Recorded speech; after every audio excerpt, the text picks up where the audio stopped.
نحمدہ ونصلی ونسلم علی رسولہ الکریم اما بعد بسم اللہ الرحمن الرحیم اللہم صلی علی سیدنا و مولانا محمد معدن الجود والکرم آلہ وصحبہ وبارک وسلم صلاۃ و سلام علیک یا سیدی یا رسول اللہ معین الملت والدین عطا رسول ہند الولی غریب نواز حضرت خواجہ معین الدین چشتی اجمیری رحمۃ اللہ تعالی علیہ۔ ہمارے بزرگوں کی، ہمارے صوفیاء کی زندگی میں جو چیز سب سے زیادہ خوبصورت ہے اور سب سے زیادہ انفرادی ہے وہ یہ ہے کہ انہوں نے لوگوں کے دلوں کا بڑا خیال رکھا ہے۔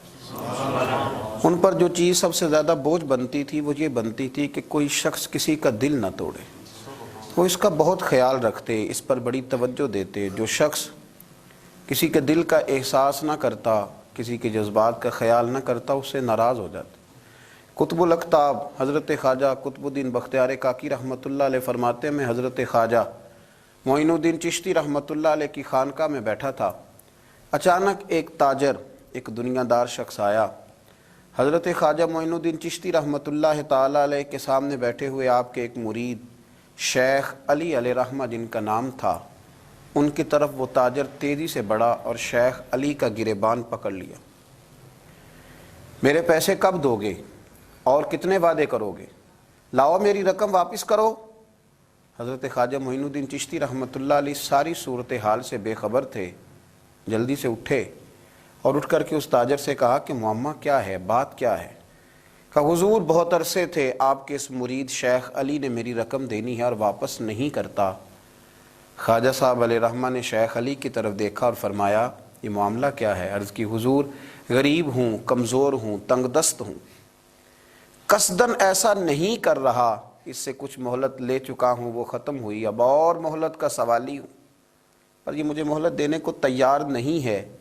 خواجہ اجمیر علیہ رحمہ نے اس تاجر کی طرف دیکھا اور فرمایا غریب ہے، مجبور ہے، اس وقت تنگ دست ہے، اس کو کچھ مہلت دے دو، یقیناً تمہاری رقم لوٹا دے گا۔ اس نے حضرت خواجہ علیہ رحمہ کے ساتھ بھی توہین آمیز لہجہ معاذ اللہ اختیار کیا، ابھی لے کر کے جاؤں گا، پوری رقم لے کر کے جاؤں گا، ورنہ نہ صرف یہ کہ اسے رسوا کروں گا بلکہ میں اسے بازاروں میں کھینچوں گا۔ خواجہ قطب علیہ رحمہ فرماتے ہیں جتنے لوگ وہاں بیٹھے تھے ان سب کی طرف جب شیخ علی دیکھتے تو کمزور پڑتے، روتے، میرے پیر بھائیوں کے بیچ آ کر سرعام اتنے لوگوں میں میری اتنی رسوائی کر ڈالی۔ خواجہ اجمیر نے اپنی اس مرید کی آنکھوں میں جب آنسو دیکھے تو بڑا ہی دل نرم ہوا، اس کو کہا کچھ مہلت دے دے، اس نے کہا نہیں نہیں مجھے تو ابھی اپنی رقم چاہیے۔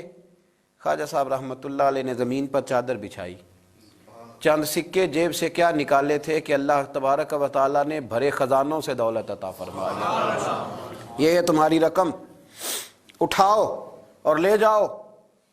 تمہیں فقیروں کو اس طرح رسوا نہیں کرنا چاہیے تھا، تمہیں خانقاہوں میں بیٹھے ان سادہ اور کمزور لوگوں کے ساتھ یہ رویہ روا نہ رکھنا چاہیے تھا۔ یہ کہا اس شخص نے پیسے اٹھانے شروع کیے اور اٹھاتے اٹھاتے نا جب اس کی نظر زیادہ مال پہ پڑی تو کچھ زیادہ پیسے بھی اٹھا لیے۔ ذرا نظر بچا کے دیکھتا کہ خواجہ صاحب دیکھ تو نہیں رہے، کچھ زیادہ رقم ہتھیائی اور وہ چلتا بنا۔ حضرت خواجہ علیہ رحمہ نے شیخ علی کو تھپکی دی، فرمایا اللہ نے تمہاری عزت رکھی، پر ایک بات میری یاد رکھنا، جب بھی بھروسہ کرنے کو دل ہوا، جب بھی کسی طرف سہارا ڈھونڈنے کا دل ہوا تو یا خدا کی طرف دیکھنا یا محمد مصطفیٰ کی طرف دیکھنا صلی اللہ علیہ وسلم۔ یہ کیا درویشوں کا کیا کام کہ وہ دنیا داروں سے پیسے لے اور دنیا داروں کے ساتھ معاملات کرے، تمہاری یہ روش اچھی نہیں، لیکن اللہ نے تمہارا وقار رکھا۔ خواجہ قطب کہتے ہیں وہ بات تو ختم ہو گئی، لیکن شیخ علی کے چہرے پر کئی دنوں تک افسردگی رہی۔ وہ ان سب لوگوں کو پلٹ پلٹ کے دیکھتے جن کے سامنے آ کے اس نے گریبان پکڑا تھا تو بیچاروں کی طبیعت بگڑتی، دل پہ افسوس ہوتا، اس کو ایسا نہ کرنا چاہیے تھا، میری غریبی کا یوں مذاق نہ اڑاتا۔ کہتے ہیں چند ہفتے گزرے تو اس تاجر کو ہم نے دوبارہ خواجہ صاحب کی خانقاہ میں داخل ہوتے دیکھا، لیکن اب کہ وہ بڑا ہی پریشان آیا، اب کہ وہ بڑا ہی افسردہ آیا، اب کہ وہ آیا تو ہانپتا کامتا تڑپتا آیا، چادر بڑی ساری اوڑھ رکھی ہے، آتے ہی حضرت خواجہ کی خدمت میں بیٹھا، تڑپ کے رونے لگا کہنے لگا اجمیر کے بادشاہ بھول گیا تھا، معافی ہو سکتی ہے؟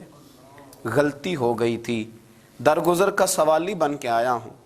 عطائے رسول ہند الولی غریب نواز رحمت اللہ تعالی علیہ فرمانے لگے پہیلیاں نہ بجھا، جو بات ہے اس کو کھول کر کے بیان کر، فقیر تیری ہر بات سننے کو اور درگزر کرنے کو تیار ہے۔ اس نے اپنا ہاتھ چادر کی اوٹ سے نکالا تو کہنے لگا حضور خشک ہو گیا، اٹھتا ہی نہیں ہے حضور، تکلیف میں ہوں، آزمائش میں ہوں۔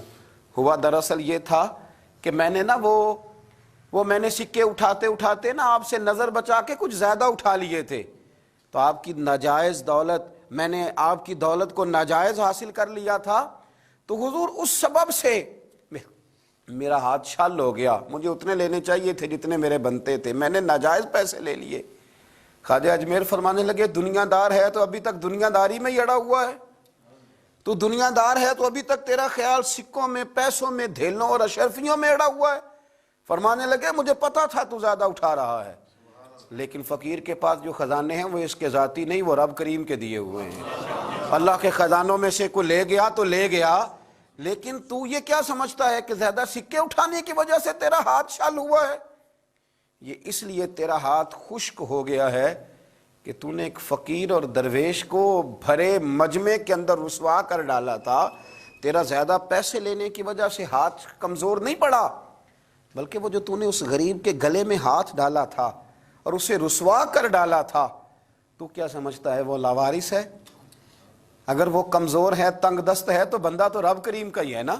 جو تاجر، سیٹھ، نواب اور ذمہ دار کا رب ہے، غریبوں کا بھی وہی رب ہے، ان مسکینوں کا بھی وہی رب ہے، ان کمزوروں کا بھی وہی رب ہے۔ کہنے لگا حضور معافی کا سوالی ہوں۔ فرمایا اٹھ کے جا اور بڑے مجمع میں جا کے ایک دفعہ اس درویش سے معافی مانگ، مجھے امید ہے عرش کا رب تیرے سارے گناہ معاف فرما دے گا۔ ایک دفعہ معافی مانگ لے، جا سوال کر لے۔ وہ شیخ علی کے سامنے آ کے کھڑا ہوا اور کہنے لگا اگر آپ معاف کر دیں تو میری تکلیف دور ہو جائے گی۔ شیخ علی کی آنکھوں میں چھم چھم آنسو برسے۔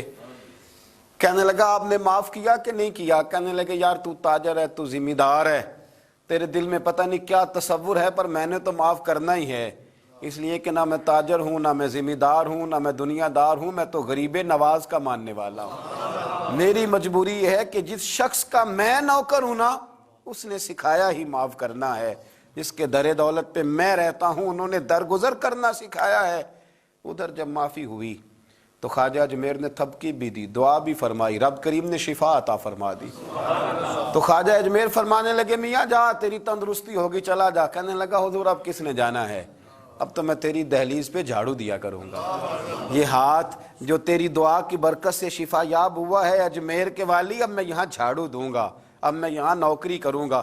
خواجہ اجمیر پھر بولے اور لفظ پھر ایک دفعہ فضا میں گونجے، فرمایا یاد رکھنا ہاتھوں کی تندرستی سے لے کر روحوں کے بیدار رہنے تک، اگر تو چاہتا ہے نا کہ تیرے اندر کبھی کمزوری نہ آئے تو پھر کسی غریب کا دل توڑنے سے بچتے رہنا، پھر کسی مسکین کو رسوا کرتے سے بچتے رہنا۔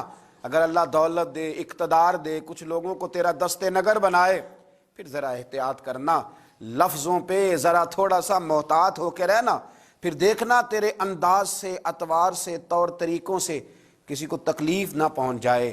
میرے بھائیوں، خواجہ خواجگان حضرت خواجہ اجمیر علیہ رحمہ کا جو درس ہے، اس درس کے اندر جو چیز سب سے زیادہ قیمتی ہے وہ چیز یہ ہے کہ کسی کا دل نہ ٹوٹنے پائے، کسی کو تکلیف نہ ہونے پائے۔